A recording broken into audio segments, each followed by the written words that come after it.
হ্যাঁ গাইস, আসসালামু আলাইকুম। আশা করি সবাই ভালো আছেন। তো আমি বগুড়ার বস, বগুড়া থেকে আসছি যে খেতলাল খেতলাল বিলের ঘাট। তো বিলের ঘাটে একটা স্কিপ করছি, তো এই টাইমে বড় ভাইয়ের সাথে হঠাৎ করে দেখা হলো। তো খুবই ভালো লাগলো। তো আসলে আমার একটা স্ক্রিপ্ট আছে বিলের ঘাট নিয়ে, বগুড়ার বস ফেসবুক পেজে। তো সবাই একটু দেখবেন। আর ভাই একটু সবাই চেনেন, আমার আমার থেকে ভাই সব থেকে বেশি চেনে। ভাই একটা পপুলার লোক, তো এটা বলার কিছু নাই, সবাই জানে। তো ভাই আপনি কি বলেন? দর্শক আসসালামু আলাইকুম। আসলে ভাইয়ের ভিডিও আমি খুব দেখি, অনেক ভালো লাগে, উনি অনেক সুন্দর সুন্দর কন্টেন্ট তৈরি করে। তো আজকে যে বিলের ঘাটে এসে ভাইয়ের সঙ্গে দেখা হবে, এটা সত্যি মানে একটা সারপ্রাইজের মতো।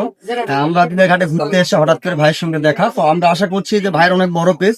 এই বিলের ঘাটটার যে আমাদের যে নতুন এখানে যে একটা নিঃশব্দ নামক ওয়াচ টাওয়ার হয়েছে, এটা যদি ভাইয়ের পেজ থেকে উঠে আসে, আমরা আশা করবো যে এটা আরো ভালো প্রচারণা লাভ করবে। এবং আপনারা যারা এখনো আমাদের বিলের ঘাটে আসেননি, অবশ্যই আপনাদেরকে আমন্ত্রণ জানাচ্ছি, বিলের ঘাটে আসবেন। এতটুকুই বলে শেষ করছি। ভাইয়ের জন্য দোয়া করবেন, আমার জন্য দোয়া করবেন। আল্লাহ হাফিজ। ভাই, ও যাই হোক, খুব ভালো লাগছে ভাই।